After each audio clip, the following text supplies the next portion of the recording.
So at the outbreak of the current civil war in Sudan in April 2023, the country was plunged into one of the world's most devastating humanitarian crises. The current war, which pits against each other two reactionary conservative forces, the Sudanese Armed Forces, or SAF, on the one side, and the Rapid Support Forces, RSF, on the other side. This erupted out of the ashes of what Sudanese people called the Glorious Revolution of 2019. This revolution had toppled the dictator and neoliberal plunderer Omar al-Bashir. So this war is nothing more than a land and resource grab in many ways.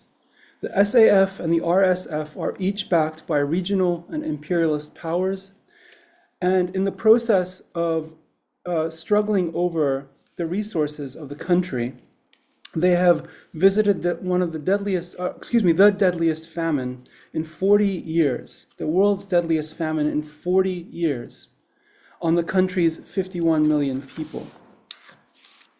Let me pause here. As everyone can hear me okay? I know that there's some chat comments. I can't keep track of those, so, okay, great. The two armed forces, the RSF and SAF, have inflicted mass killings, gender-based violence, torture, extrajudicial killings, and other heinous violations on the Sudanese people. They have deployed a crude Arab supremacism, especially the RSF, but the SAF has not avoided this either. The RSF is carrying out an ethnic cleansing program against the Darfur region's Masalit indigenous people. Hopes for navigating the crisis and for survival, as well as for a future of human dignity for the Sudanese people, rest on the shoulders of the youth-led and women-led resistance committees. Birthed during the revolution, these are principled democratic networks of citizens which are still active in supporting the people's basic needs and in education and consciousness raising. Impressive as they are, however, these committees struggle with limitations that could undermine the struggle. They are experiencing limitations that could undermine the struggle against their determined reactionary foes. So I'll begin by giving a background to the revolution, then I'll talk about the imperialist and sub-imperialist interests at play, and I'll conclude with some thoughts for what's happening now and what might happen in the future. So I'll give a background to the revolution of 2019, otherwise known as the Glorious Revolution. On April 15th, 2023, the alliance between SAF under its leader, his name is Abdel Fattah Burhan, or Burhan for short, on the one side, and RSF under Mohammed Hamdan Dagalo, otherwise known as Hemeti. This alliance collapsed, which triggered the current and ongoing war. The war was started around the capital, Khartoum, and had spread across the entire country by the end of 2023. Sudan is a vast country. It's even after the secession of South Sudan, it is one of Africa's largest, by space, largest countries. It is probably a size, maybe a fifth the size of the United States, a fifth to a sixth the size of the United States. So to give you a sense of the scale of how large it is. The US, the 48 contiguous states is what I'm referring to when I refer to the US. The war has displaced over 9 million people, about 1 million of whom have left the country. Food insecurity afflicts 60% of the population about 51 million. The World Food Programme is reporting that Sudan is now experiencing the world's worst hunger crisis. This is a counter-revolutionary war in the aftermath of a revolution. The war risks the collapse of the Sudanese state, along with instability in the wider Sahel and Horn of Africa regions. As the socialist writer Lee Wengraf has observed in a book I think familiar to some comrades, on African underdevelopment, so-called underdevelopment. Much of post-independence Africa has experienced, I'm quoting one graph here, an onerous debt regime, forcing many nations to pay more in interest on debts to the World Bank and International Monetary Fund than on healthcare, education, infrastructure, and other vital services combined. The legacy of Western domination has left Africa devastated with crippling rates of poverty, hunger, and disease. So this is not just a story about these evil RSF and SAF people, and we have to contextualize what's happening in the larger context of imperialism, which sets the conditions for the poverty and the underdevelopment, as Walter Rodney says, how Europe and I would extend that the U.S. has underdeveloped Africa actively. U.S. imperialism has been particularly a toxic influence. Sudan went through two major civil wars between the 1980s and 2023. These were wars driven by disputes over oil as well as other primary resources, such as livestock. Approximately 2.5 and gold, livestock and gold. So oil, livestock, gold are three big ones. Approximately 2.5 million people have died in these wars, and about 4 million have been displaced, even going back to the 80s. Starting in the mid-1980s, in the United States, a bipartisan coalition began championing rebels against the Khartoum regime, rebels who were operating out of South Sudan. In particular, George W. Bush's Christian fundamentalist base was ardently on the side of the South Sudan rebels, which is not to deny that the South Sudan rebels had legitimate grievances against what was a brutal dictatorship based in Khartoum. In 1996, the United States began arming the South Sudanese rebels, shipping them weapons through Eritrea, Ethiopia, and Uganda, and channeling billions of dollars in weapons and aid to them. Much of this went to security assistance, quote unquote. The US also began sending military advisors and trainers in the late 90s.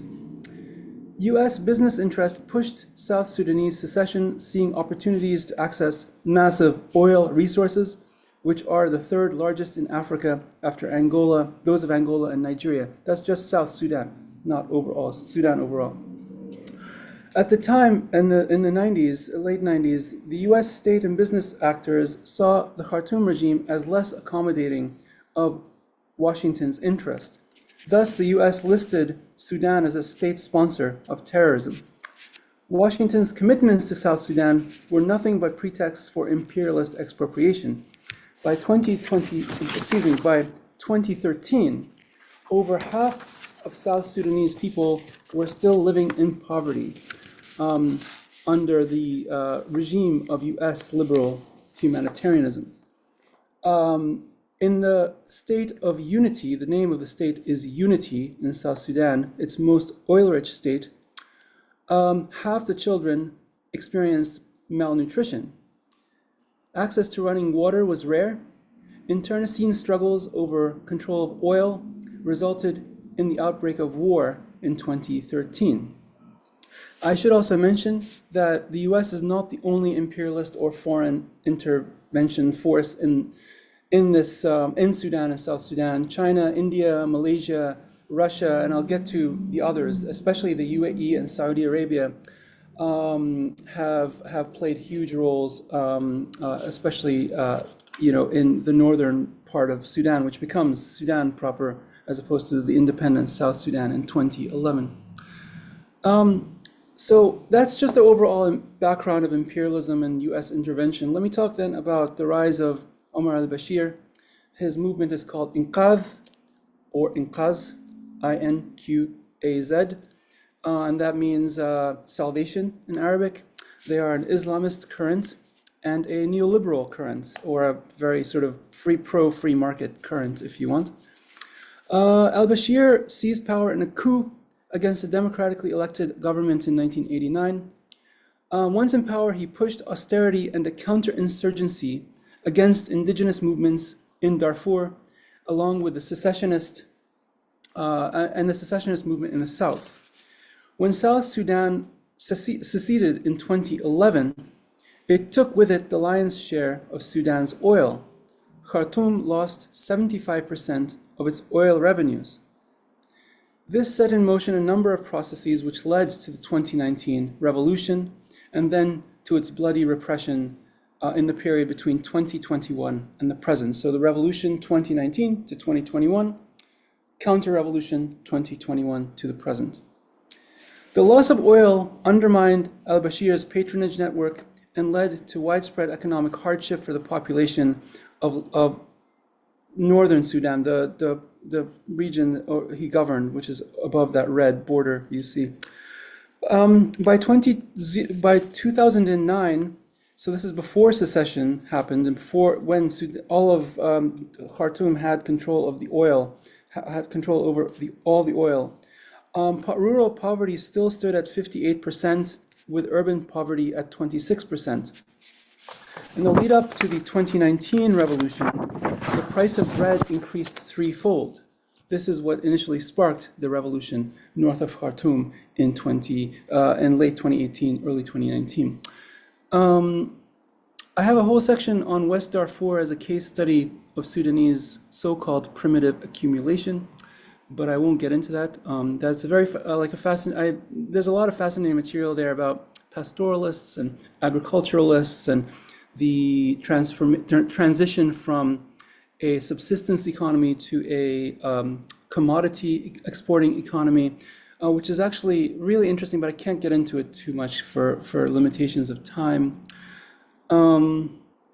Just a note, I don't really like the term primitive accumulation because Marx called it the so-called primitive accumulation. The German is ambiguous on what that term should be, but he definitely did not say we should definitely call this primitive accumulation. And Marxist writers like Ian Angus have critiqued it, and they prefer the term expropriation. So I will use primitive accumulation because that's probably more familiar to comrades, but I prefer the term expropriation to primitive accumulation. So, okay, so let me talk about the more recent, I'll talk about the interventions that are happening currently in Sudan, and then I'll also talk about the revolutionaries, which is the more sort of positive side of the story, the resistance committee. So I'll talk about the proxy war first that's currently happening. So the current war is the latest and bloodiest phase in the history of capitalist expropriation, going back at least to the seizure of power by al-Bashir in 1989. In the current war, capital has not only firmly aligned both with our different factions of capital, different imperialist powers and sub-imperialist powers have aligned with RSF and SAF. Both sides have aligned against, the Sudanese masses and working class. The RSF and the SAF themselves represent and are composed of major sectors of Sudanese capital, as I'll try to clarify a bit later. Especially if you're thinking in terms of like primitive accumulation, expropriation, and so on. So to give one example, there was a group called, or an institution called the Transitional Military Council, which was trying to manage the transition after the revolutionary uprising, the TMC. And the TMC sided with investors, both foreign and domestic, against workers and the masses throughout the revolutionary period. So it was always existing there to manage and then undermine the revolution. It eventually started implementing austerity policies and changing in the laws of the industrial sector, investment laws, to accommodate foreign capital and local elites.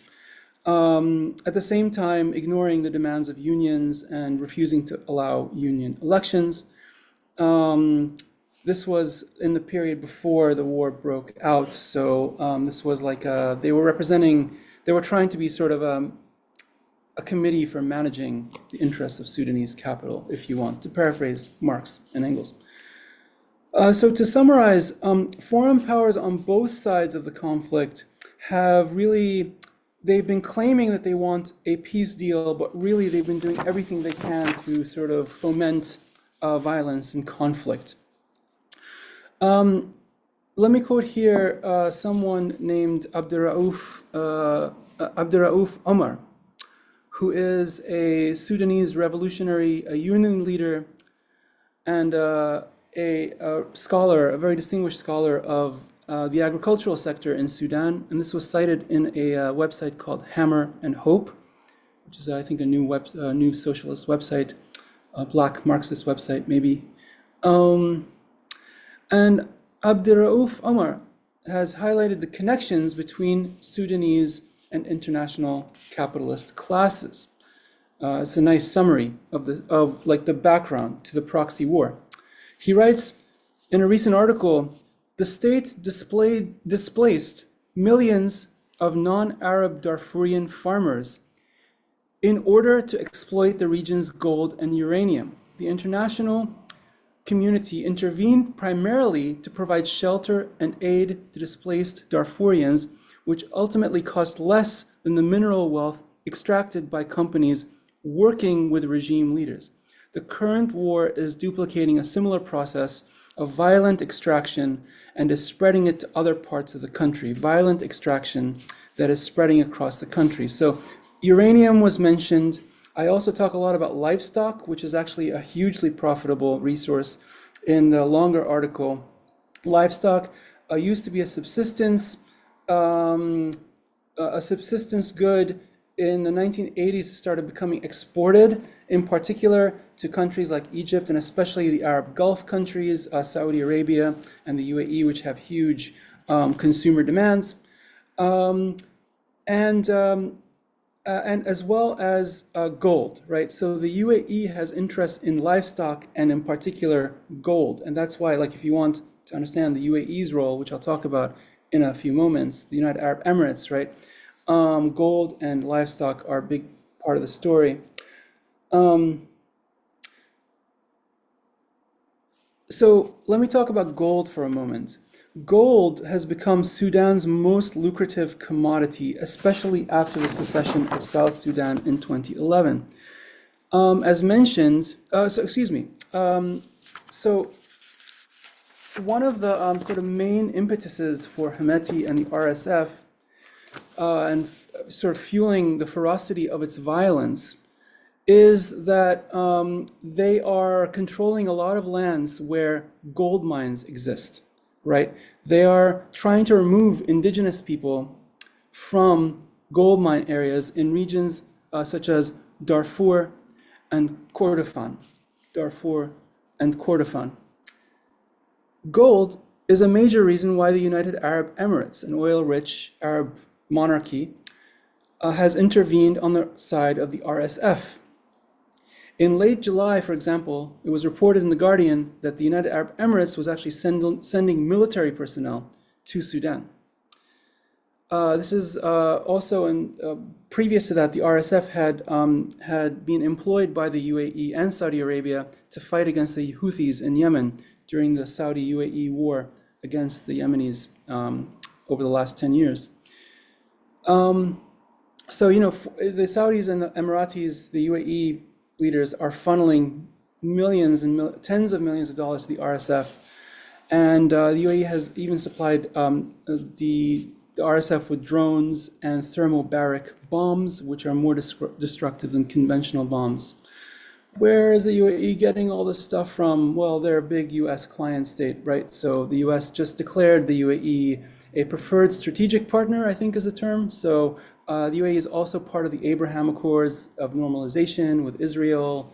It is a thoroughly reactionary, thoroughly bourgeois regime that is complicit in not only in the genocide in Sudan, but one can make the argument also in Palestine. I get into some of the geopolitical dynamics, there's a lot of moving parts here, so I'll try to really summarize them as quickly as possible, because I think I don't know how much time I have, and I don't want to be too demanding of comrades' attention. But basically, Saudi Arabia and the United Arab Emirates are siding with the RSF for their own purposes, the control of gold resources, control of livestock markets, also to exert influence on the Sudanese regime. And this is in particular because the SAF, which I haven't talked about as much yet, is allied with Egypt in particular. The Egyptian government is very suspicious of Sudan, led by the RSF. They worry that the RSF will be a vehicle for Islamist influence. The Egyptian government has this repressive policy on Islamism, has always had really for a long time, for decades. This is actually quite ironic because the SAF is the official Sudanese military, which is allied with the old Bashir regime, which is itself Islamist. So it gets really complicated, and it just shows how opportunistic these labels can be. Islamism and secularism, they're not really helpful in understanding what is fundamentally a clash over resources, like a classic sort of primitive accumulation struggle. So Egypt is supporting SAF also because it is arrayed against Ethiopia's development of a. So Egypt is worried about Ethiopia's development of this gigantic dam. It's a $4.8 billion hydroelectric dam project on the Blue Nile River, the Blue Nile section of the Nile. So they see that as a strategic threat, right? Because of course Egypt depends on the Nile. Most Egyptian agriculture is utterly dependent on the Nile River, and the Nile flows from Ethiopia and Sudan into Egypt, into the Mediterranean Sea, right? Hemeti happens to have close ties to Ethiopia. So all these are just sort of opportunistic, who can get the best advantage over their regional competitors kind of dynamic. Finally, let me mention our favorite country, Israel. In 2021, that is in scare quotes for the non-ironically inclined. In early 2021, Khartoum surreptitiously joined the US-led Abraham Accords, normalizing relations, which seeks to normalize relations, including a free trade agreement with Israel. In return, the U.S. provides Khartoum with $1.2 billion in loans and agreed to remove Sudan from its state sponsors of terrorism, showing that the term terrorism is a thoroughly principled and consistent term that is the U.S. government truly believes is a real thing. So far, the normalization agreements, however, remain unratified. But it just shows, the Sudanese regime, the SAF, they use this Arab, like we're Arab and therefore we're sort of, they use this Arab racism, right? And we're authentic Arabs, blah, blah, blah. None of these ruling classes of the Arab world give a shit about Arab people or masses or let alone least of all Palestinians, right? They will throw their people and especially the Palestinians under the bus the first moment they get a chance. The first moment Washington comes with a few $1 billion in loans and other sort of carrots, right? So, there's been many wonderful writers who wrote about the utter corruption of these regimes. Rashid Khalidi wrote a great book about this, or a section of a book 20 years ago called Resurrecting Empire. There's a wonderful section on that in that book, so if comrades are interested. Finally, let me talk about the resistance committees. During the 2019 revolution, the Sudanese resistance deployed the slogan of the 3 no's. No to negotiations, no to partnerships, and no to legitimizing the coup plotters. The coup plotters. That is the current actors in question, the current RSF and SAF actors in question. Furthermore, they refused to legitimize any of the militias by negotiating or compromising with them. The resistance committees have, by and large, remained loyal to these principles in the face of ferocious attempts by the SAF, the RSF, and their international backers to undermine them at every step. The roots of the resistance committees go back to the early days of Sudanese independence in 1956. After that time, there were two major uprisings, one in 1964 and one in 1985. Each overthrew a military regime, and each was crushed in turn by a counter-revolutionary coup d'etat that returned the military to power. Omar al-Bashir, the former dictator, he crushed the latter uprising and seized power in 1989, as mentioned. While each of these movements was violently repressed, the Sudanese masses learned important lessons from them, which one can see in the current incarnation of the resistance committees.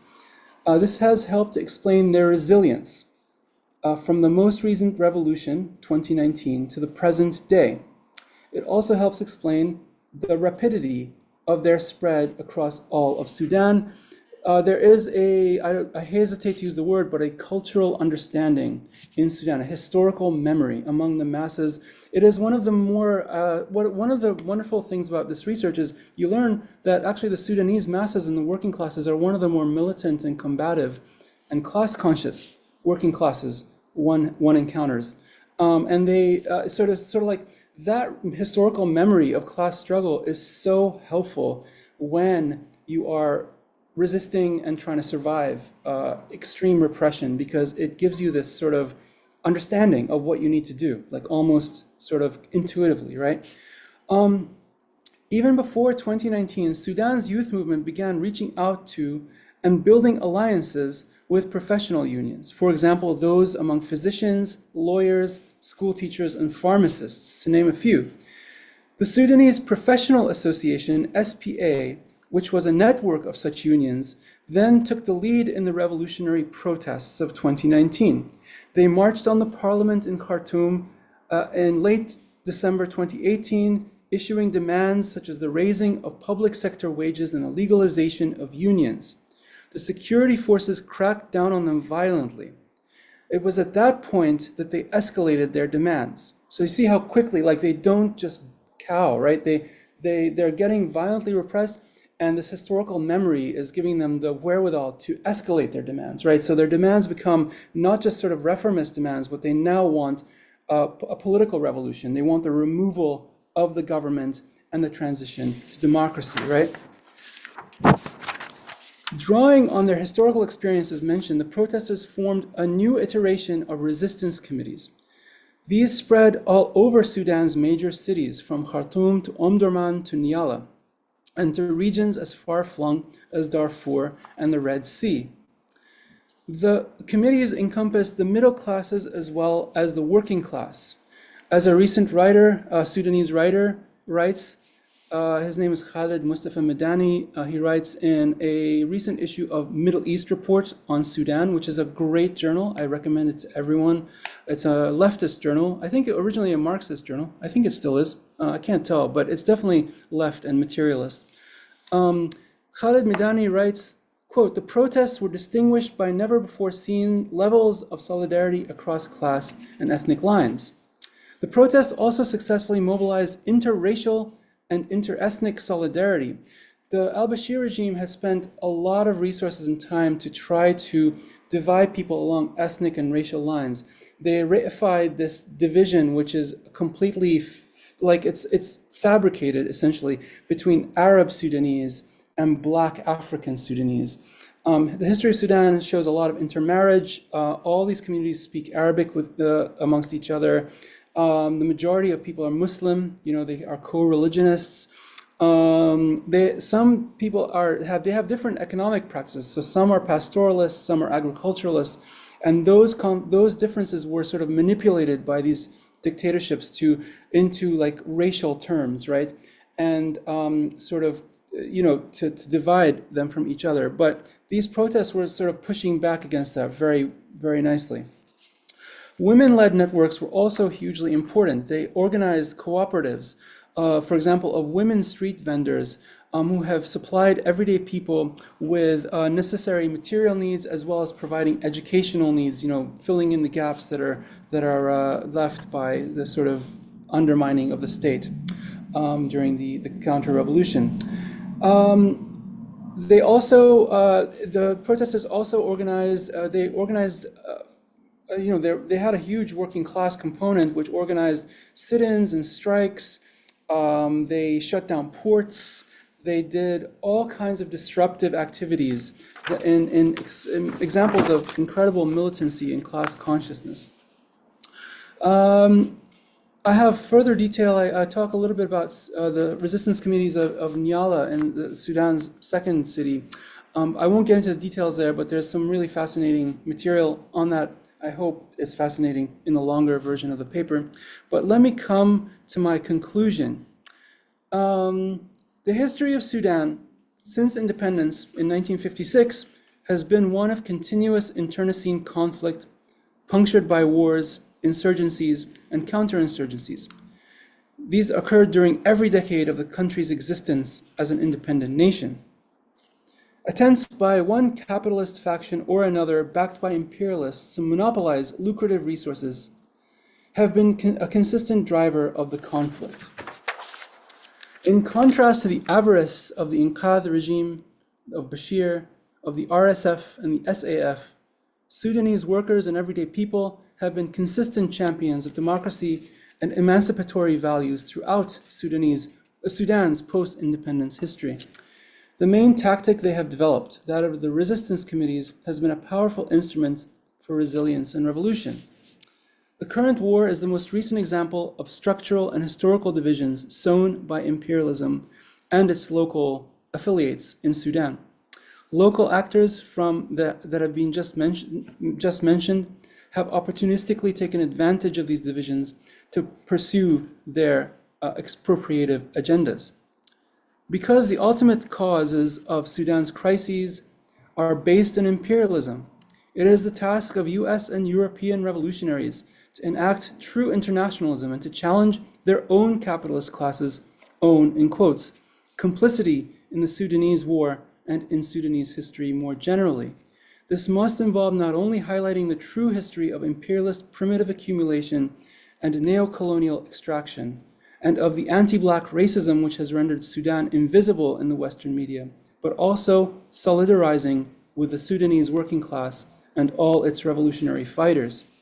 Solidarity might take the form, for example, of featuring Sudanese speakers at socialist, feminist, and internationalist panels and conferences, or to contributing to Sudanese popular initiatives such as the Sudan Solidarity Collective. I linked that in the article, which these collectives support the work of the resistance committees, which continues to this day.